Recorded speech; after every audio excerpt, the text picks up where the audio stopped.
Lorsque Nicodème est allé voir Jésus, Jésus lui dira que si un homme n'est né de nouveau, il ne peut voir le royaume de Dieu. Nicodème n'était pas prêt à avaler ça. Comment un homme pouvait-il rentrer dans les seins de sa mère et naître? Mais ce que Jésus essayait de lui dire, c'était quelque chose de totalement différent. Je suis Josué Chibenda et bienvenue dans ce podcast.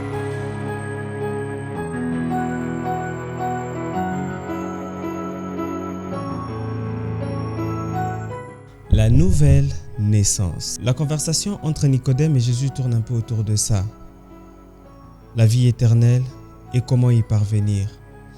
Jésus lui dit que pour voir le royaume de Dieu, il faut qu'une personne naisse de nouveau. Mais une question se pose. Comment? Nous pouvons nous aussi nous poser la même question. Comment une personne adulte pourrait-il revenir dans les seins de sa mère et renaître? Dans le livre de Jean, chapitre 3 au verset 6, Jésus dit à Nicodème, « Ce qui est né de la chair est chair, et ce qui est né de l'esprit est esprit. » Ce que Jésus veut dire à Nicodème ici, c'est qu'il est question de naissance spirituelle et non d'une naissance telle que lui est en train de le concevoir. Mais une question demeure. Comment? Comment y parvenir? Jean chapitre 1 verset 12 à 13 dit ceci.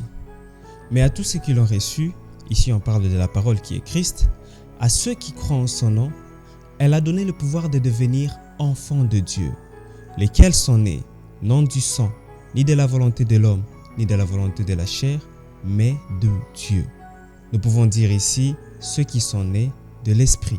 Si nous lisons attentivement, nous verrons ici qu'il y a la réponse à notre question. Pour naître de nouveau, il nous faut recevoir Christ et croire en son nom. Il ne peut donc y avoir de nouvelle naissance sans croire en Jésus. Jésus est le chemin qui mène vers Dieu. Croire en son nom est le processus qui nous permet d'avoir la nature qu'il nous faut pour voir Dieu. Mais ce processus a besoin de notre apport pour pouvoir être accompli. Aujourd'hui, nous venons à l'église telle que nous sommes, avec notre nature pécheresse. Nous venons rencontrer Dieu en espérant être impactés, transformés par lui. Du moins, c'est ce que nous disons.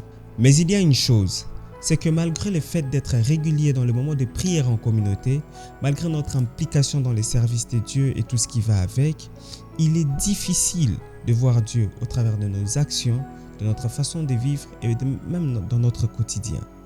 Pourquoi? Parce que plusieurs viennent non pas à Christ, mais plutôt vers Christ.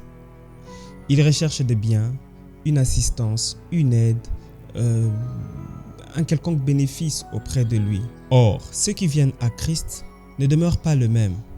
Ils abandonnent leur vie à Christ afin de lui appartenir et devenir sa propriété.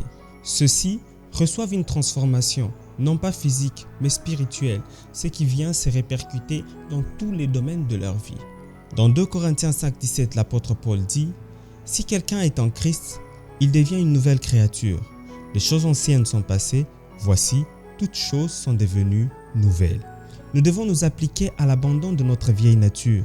Nous ne devons pas venir à Dieu tout en gardant un attachement à nos habitudes du passé. Pour naître de nouveau, il nous faut être prêts à abandonner tout ce qui est contraire à la volonté de Dieu. Nos désirs et nos envies meurent pour laisser place à l'obéissance au plan de Dieu. On laisse Dieu nous modeler et nous façonner à l'image de ce qu'il est, afin que nous devenions réellement ses enfants. Je l'ai dit plus tôt en mentionnant ces paroles de Jésus dans Jean chapitre 3 verset 6, « Ce qui est né de la chair est chair, ce qui est né de l'esprit est esprit. » Ceux qui sont nés de nouveau sont nés de l'esprit. Ils ne peuvent manifester les œuvres de la chair telles que mentionnées dans Galates 5, versets 19 à 21, mais ils sont plutôt porteurs de fruits de l'esprit. La joie, la paix, la bonté, la tempérance, la patience, la bénignité, la fidélité, la douceur et bien évidemment l'amour. Nous en parlerons très prochainement. À très bientôt et que Dieu vous bénisse.